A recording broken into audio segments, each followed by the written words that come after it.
Hey everybody, Aaron Herman of the Open Scroll here. Today is Tuesday, January 26th. Means it's the 13th day of the 11th month on the Lord's calendar, and I'm here with Bob Schlenker. Hi, everybody.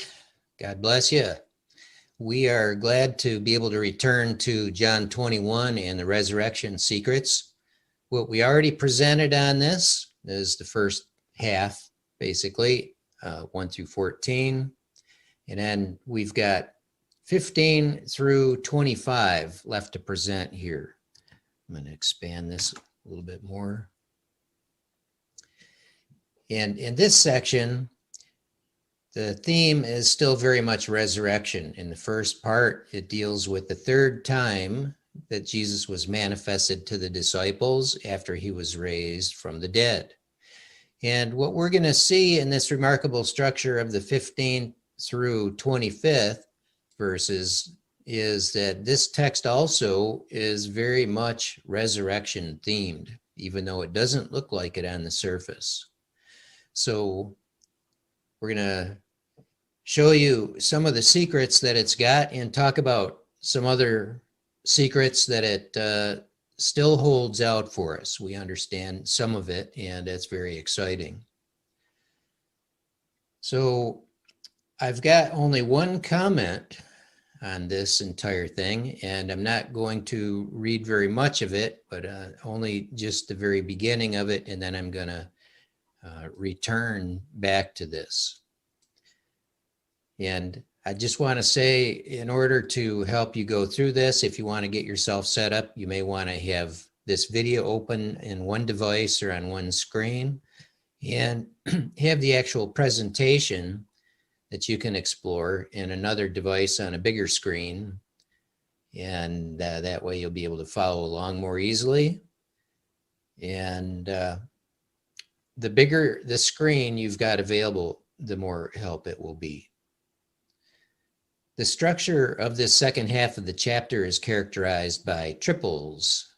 The number 3 signifies resurrection, so the theme is embedded in the structure itself. See resurrection on the third day. One thing this emphasizes to us is that resurrection is legitimate, that our Lord and Savior arose from the dead, and so shall those who are his. And this is a promise that's held out to us in the scriptures, and it's certainly reflected here in this structure. But if you click on this link, it takes you right to this study. And this is a study that I find very helpful in understanding about how the numbers in the Bible are significant, and in particular, 3 as a resurrection number. And you'll see that there are many features that relate to resurrection that are identified here. And in this discussion and all these examples, you'll see just how thoroughly this theme is woven into the scriptures. And it's a beautiful thing. And so this tripling in the structure that we're going to see is a reflection of that on a very fundamental level. So you'll see these verses, I've divided them into 3 sections. This one in the blue, this one in the blue, and this one. And you'll notice that there's no structural correspondence in between them. They're all distinct. And in this first third, we have 3 more. So we've got a triple at this level and a triple at this level. Now here I've made them highlight all blue together because one is repeated in the others. What's in verse 15 is repeated in 16 and repeated again in 17. And as I hover over the lines, you'll see an interesting phenomena. We can ignore this third one for now, but in these first 2, we simply see a 1, 2, 3, 4. So just looking at 15 and 16, we've got a structure called 4+4 parallelism. So this pairing that's highlighted here would be the A and the A prime. And Aaron, would you read these for us as I hover down through? So when they had finished breakfast, Jesus said to Simon Peter, "Simon, son of John." He said to him again a second time, "Simon, son of John. Do you love me more than these? Do you love me?" He said to him, "Yes, Lord, you know that I love you." He said to him, "Yes, Lord, you know that I love you." He said to him, "Tend my lambs." He said to him, "Shepherd my sheep." Now, if you've studied this text before, you know that the words for tending and shepherding and lambs and sheep, they're different.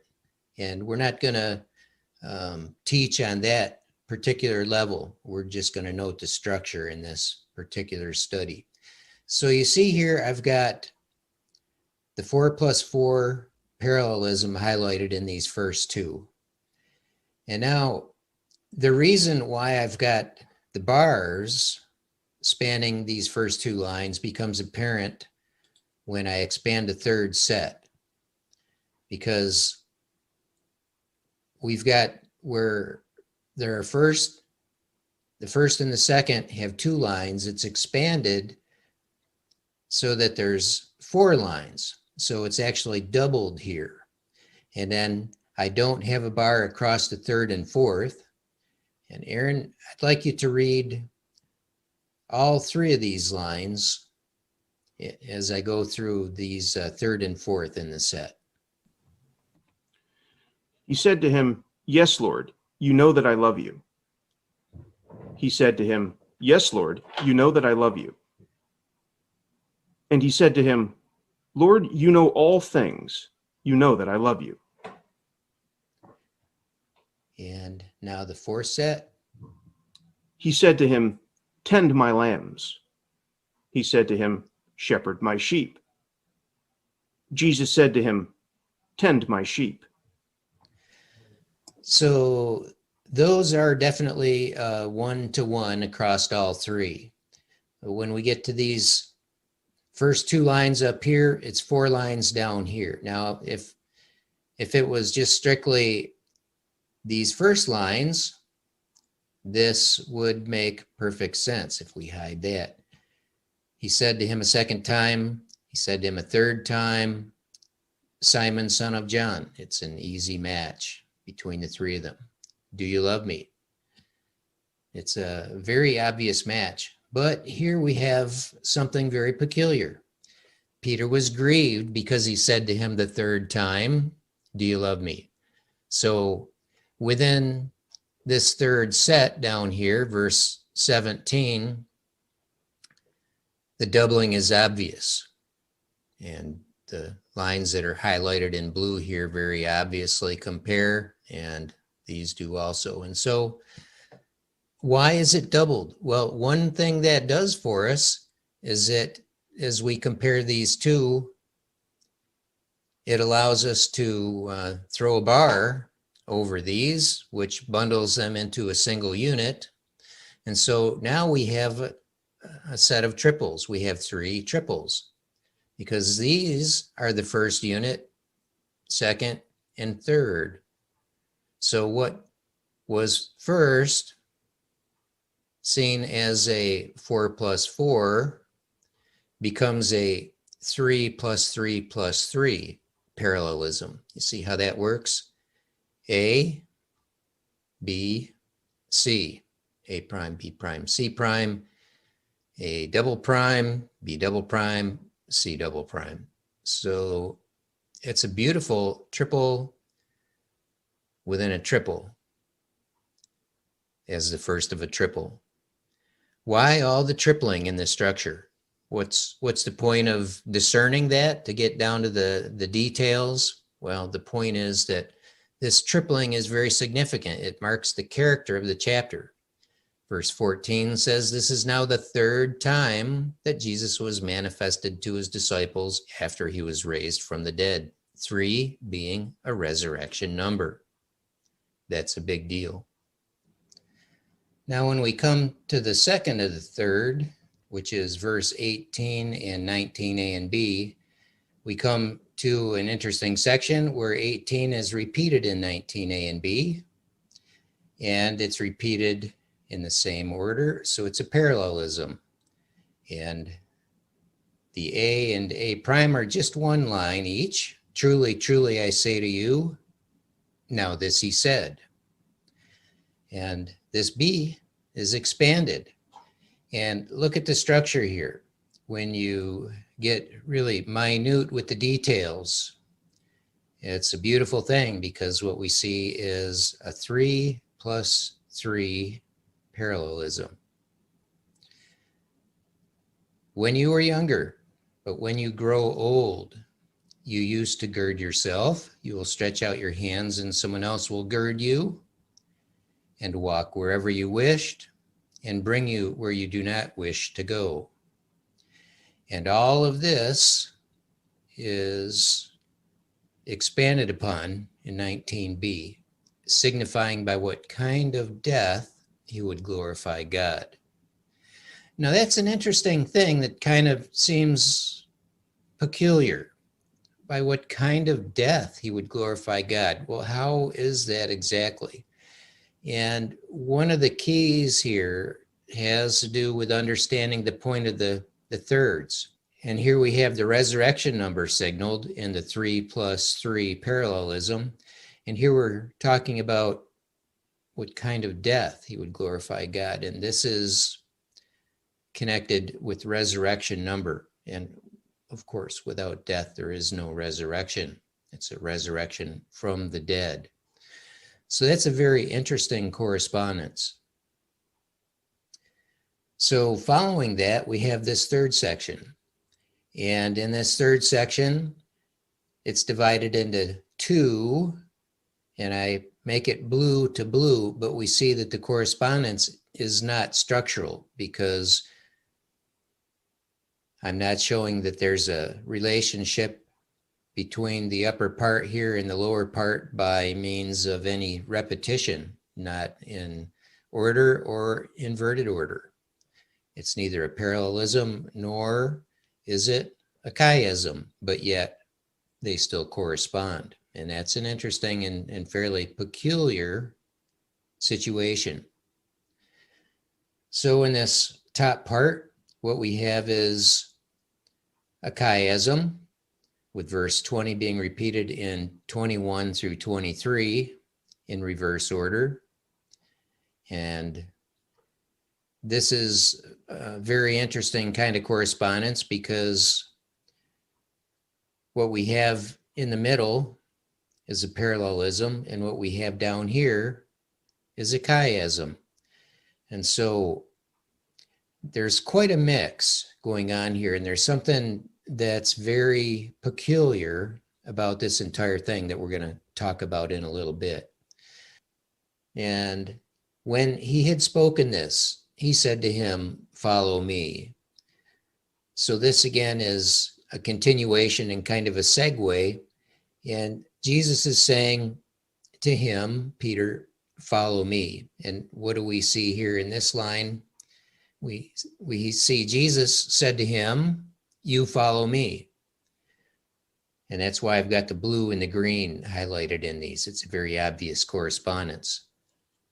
And now, instead of this just being one line down here, this is obviously coming to us as another chiasm, a 2 plus 2 chiasm, because we read, Jesus said to him, "If I want him to remain until I come, what is that to you?"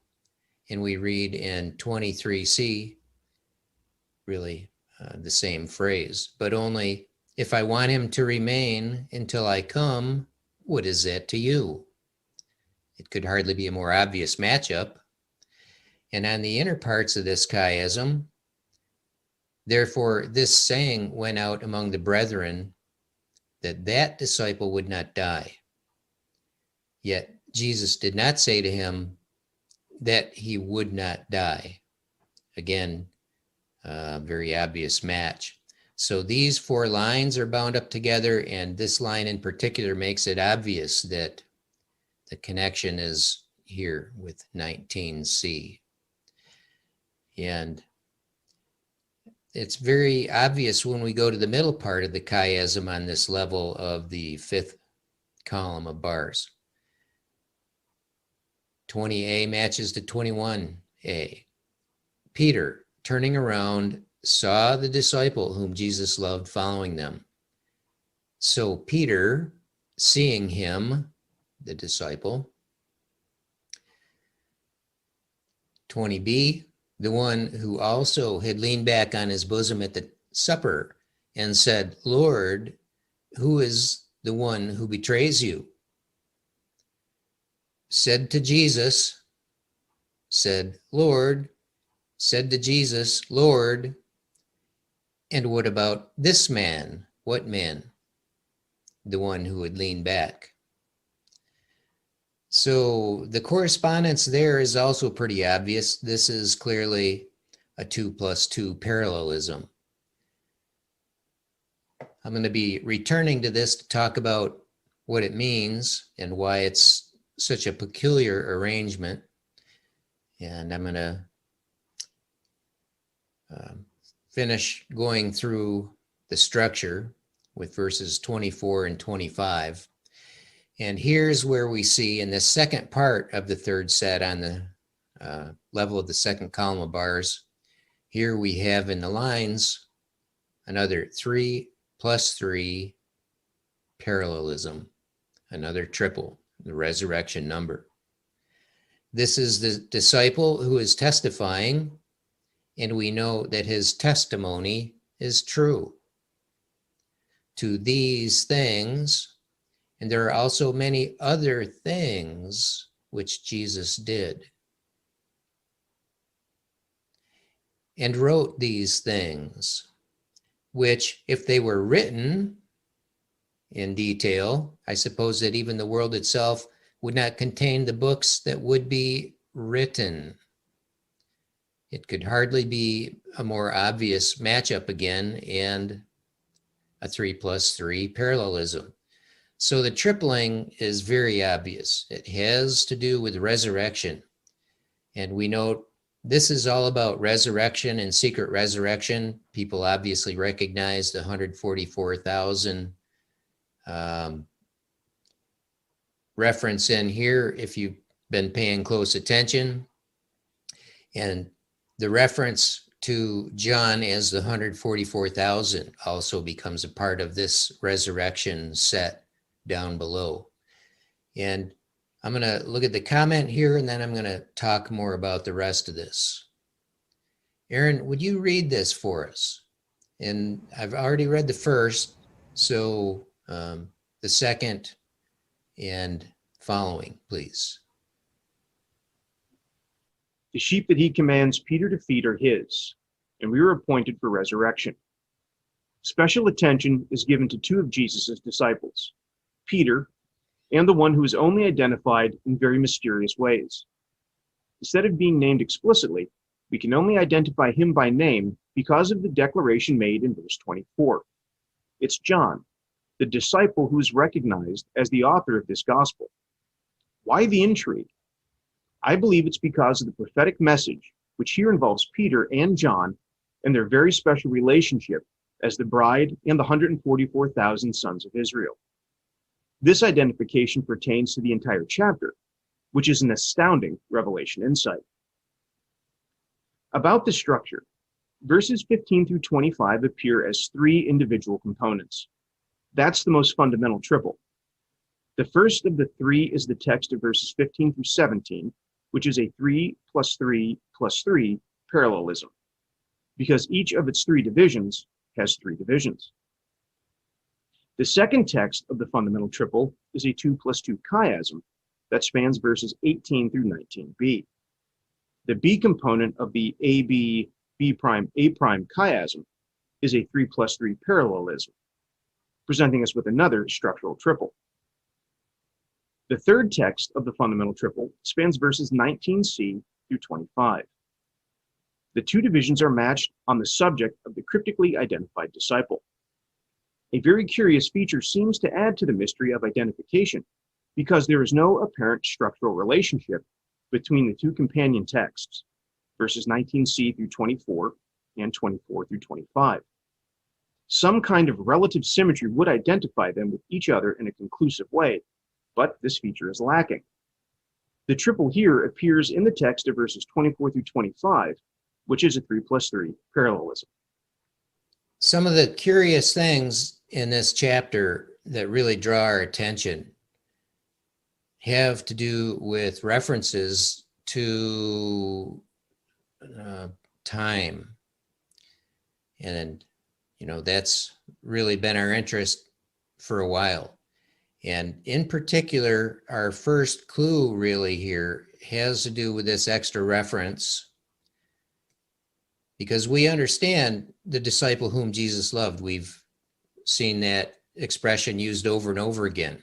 And he identifies himself down here in verse 24. So what is the point of this almost superfluous identification in 20b? The one who also had leaned back on his bosom at the supper and said, "Lord, who is the one who betrays you?" And if you understand about symmetrical structure, you might think, oh, well, that was just thrown in to accommodate, to make this structure happen. But that's not how it works. It all flows together perfectly. There's no afterthought. It's just a perfect expression that needs to be there. And what this does for us is establish a connection between chapter 21 and chapter 13. Now, we've made a video on this. We've talked about this at length. John 13 and the interactive content can be accessed here. And you'll find that what's going on here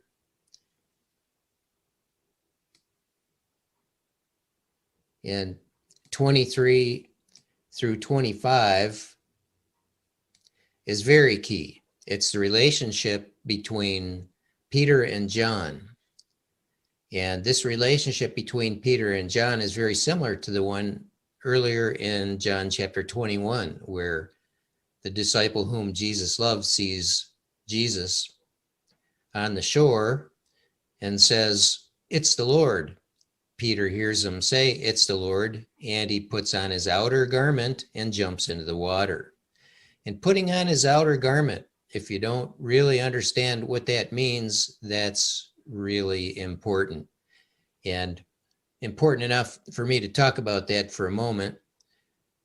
The garments in the book of Genesis, when Joseph is revealing his identity to his brothers, and he gives his brother Benjamin 5 sets, where he gives all the brothers a set.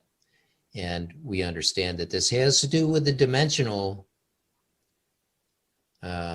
suit that has to do with realms, suitability for 5 different realms for Benjamin.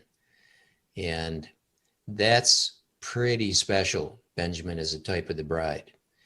And when you get into the book of Acts in chapter 12 in the bride theft scenario, you'll see when the angel came and Peter was in prison, and the angel struck Peter on the side and said, "Quick, get up." He told Peter to put on his clothes and his sandals. And this has to do with equipping him dimensionally in a resurrection setting, in a transformation of the bride setting, for them to go out through the iron gate that opened for them by themselves, which is a harvest, a dimensional transit. So the garments are very special, and that's why Peter puts on his garment when he jumps into the water. And so that interaction we've already talked about as Romans 11:15 scenario, where we have, what will their acceptance be but life from the dead? Life from the dead is literally a resurrection. And their acceptance is when John, the disciple whom Jesus loved, recognizes the Lord. And it's set up here in this situation in John 13. And this scenario that has to do with the correspondence in this relationship between John, the disciple whom Jesus loved, and Peter, based upon the identity, we're talking about specifically the identity of Judas here, who's a type of the Antichrist, right here. And this is the revealing of the lawless one from 2 Thessalonians 2. And if all this seems like a scrambled mess to you, you haven't been paying attention, obviously. Maybe you're new, welcome, but I encourage you to get familiar with what's going on until what I'm talking about here makes sense, because this is a huge deal. And if you haven't been able to follow along, you really won't understand what I'm going to show you over here in John 21. So this reference, very specifically, the one who leans back on Jesus' bosom and asks, "Who is it?" This is being referenced in John 21, and it's in the context of the revealing of the lawless one. So as we go back to John 21 here, this is not just for identifying who this disciple is.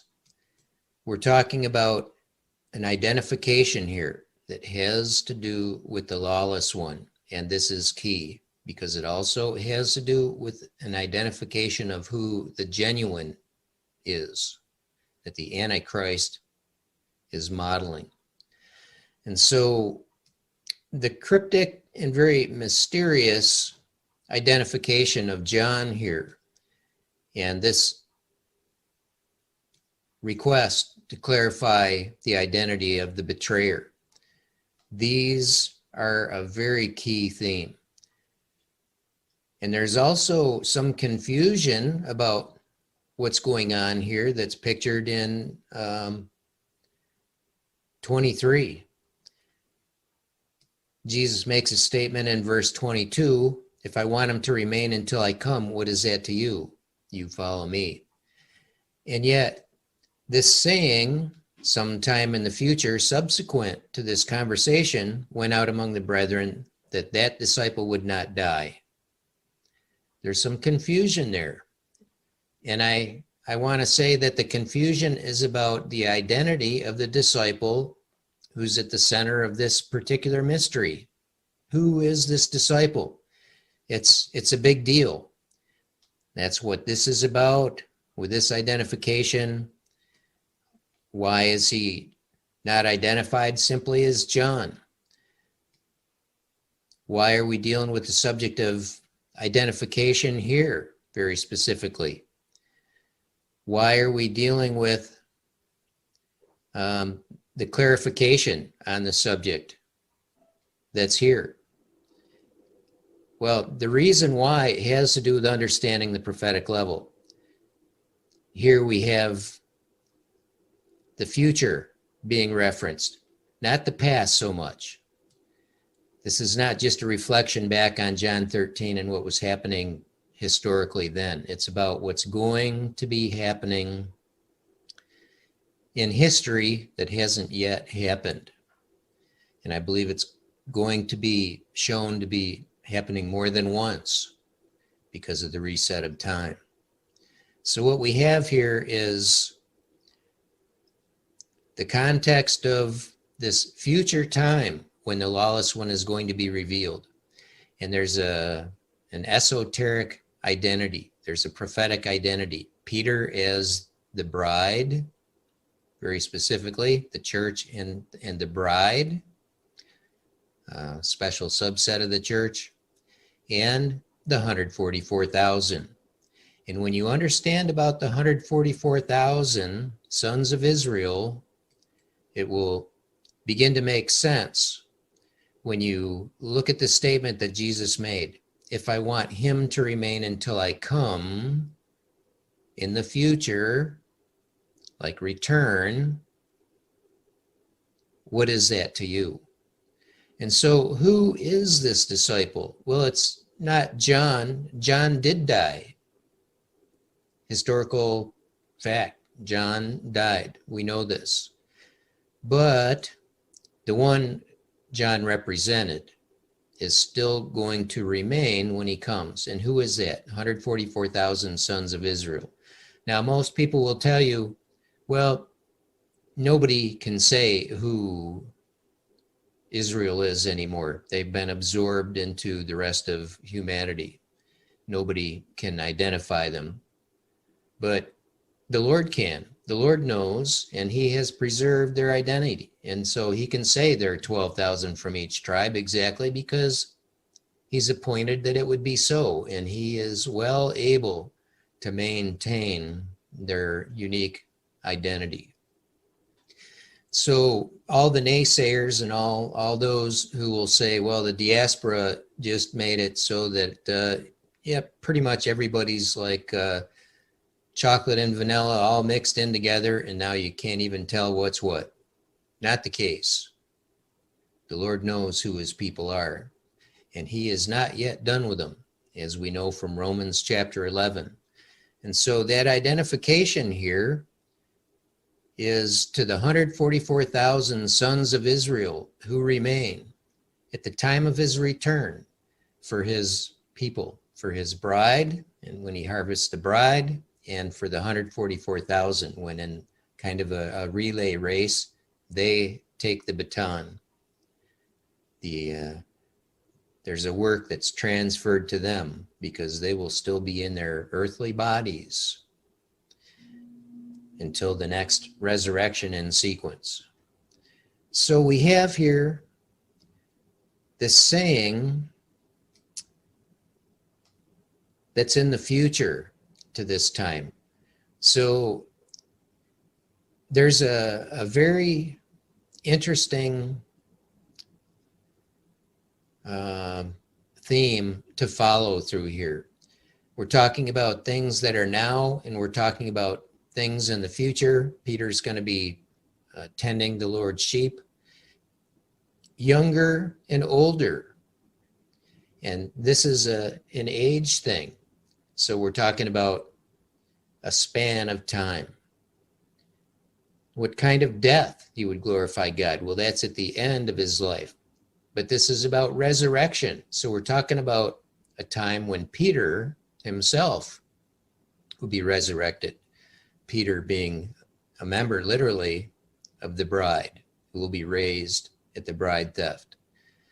And so we see here a following, which is not only in physical location, but also in time.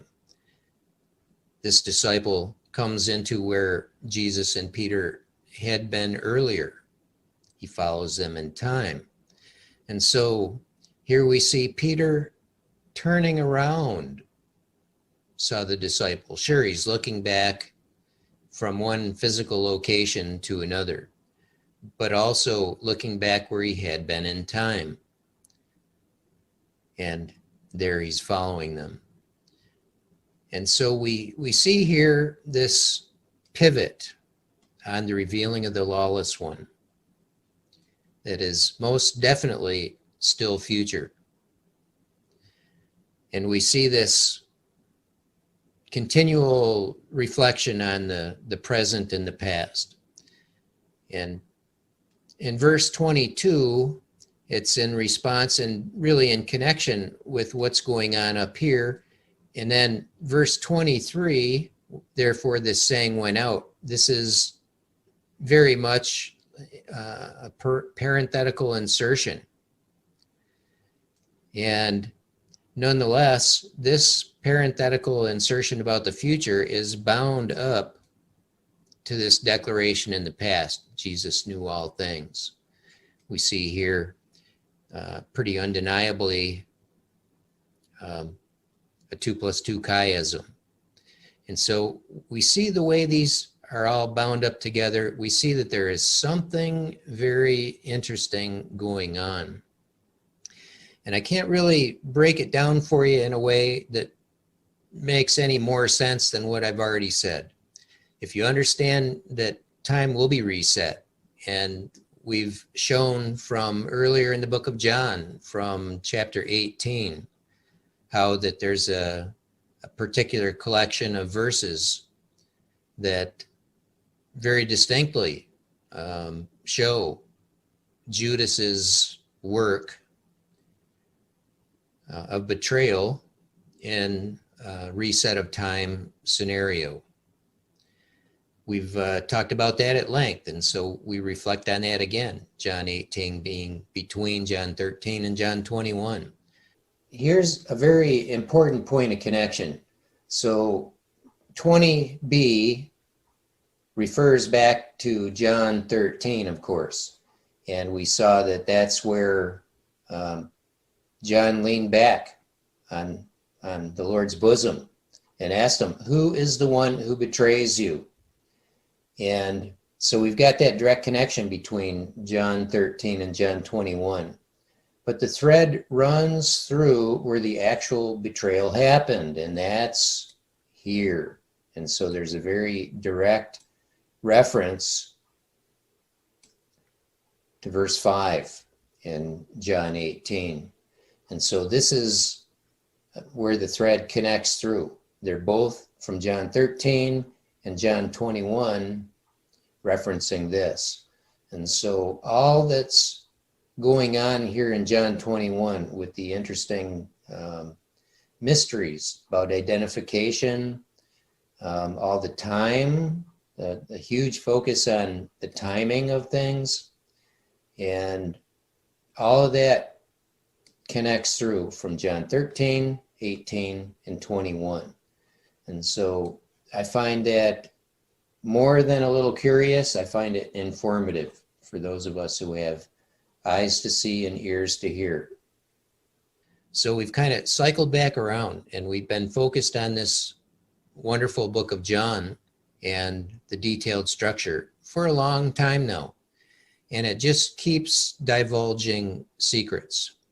And we know there is more to this that has not yet been revealed. But we can see by the things that we've been pointing out to you that there is something very special going on that has to do with the revealing of the lawless one that's yet future, and this dancing all over the time sequencing.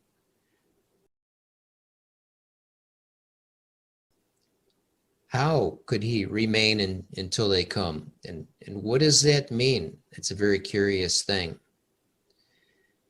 And here, even though we don't see any triples in this set that's highlighted in the dark blue now, yet we see resurrection being a theme, because again, we have, just like in 19b, the death, highlighted that in purple. Here in the purple, I've highlighted that disciple would not die, that he would not die. What's that about? Why tell us that? Why did that happen, and why tell us that? This has to do with resurrection. This entire chapter, very cryptically, on different levels, has to do with resurrection. Verse 14, it's the third time that Jesus was manifested to his disciples after he was raised from the dead. It has to do with resurrection, and it has to do with manifesting glorified bodies, the proof of resurrection, to the disciples. And I believe that when all is said and done, the result of the revealing of the lawless one in this season is going to be a return back to 2012, and that's going to be a witness, a very powerful witness. And it's going to assure that the resurrections will take place, because by 2021, which we're in right now, they should all be done, all three of the season. We've got to go back, and we've got to do it on the biblical schedule. So if I could explain it better, I would. I'm showing you as best I can the reasons why we think what we do. We know, as we say over and over again, the reset of time is real. It's a big deal. We're going to be going back, and I'm just going to show you one more time here from John chapter 18. Where the revelation came from. And it has to do with the framing, here's the first part, and here's the repeated part. And then this is what's bracketed. It's actually part of a parallelism where these two themes are woven together. And you can read about that in the comments here. But we have here a 3 and a 3 and a 3. So we've got a resurrection really signified by the tripling. This is 1, 2, 3 and a 1, 2, 3. This is a 3 plus 3 plus 3. And that's wrapped in this, which is a 5 plus 5 parallelism. And I'm just going to ask Aaron to read these two sets as I hover down through them. Then Jesus, knowing all that would happen to him, when Jesus said to them, I am he, came forward, they drew back and fell to the ground, and said to them, whom do you seek? So he asked them again, whom do you seek? They answered him, Jesus of Nazareth. And they said, Jesus of Nazareth. Jesus said to them, I am he. Jesus answered, I told you that I am he. And that is a very curious set. That's drawn our attention from many years ago, where at first we could only just scratch our heads and go, there's something going on there that is so compelling, and I don't know what it is. But after the Lord revealed about the reset of time, we come back and we look at that, and that's one of the two really standout passages of the Bible, one being in 1 Kings 19, one being here. These repetitions show us something very bizarre. And as I was putting the polish on this particular interactive study here, getting it ready for presentation, only then did it occur to me, and I know that it was a revelation insight, that here is this curious expression wrapped inside this. And I think more and more clearly we can say that, yes, in the context of the revealing of the lawless one, which this is a prophetic type of, there's going to be a reset of time, which is why this is repeated here. And most people will be like those who drew back and fell to the ground where they had been before. They're not going to have any memory.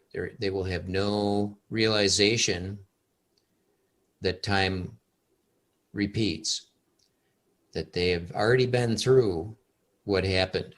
But Jesus knew, and those who are helped by Jesus to remember, according to, on a need-to-know basis, probably, they're going to remember. They're going to know. And the way this unfolds, I mean, so few of us realize that. So few of us even realize that there's a sound basis for the reset of time.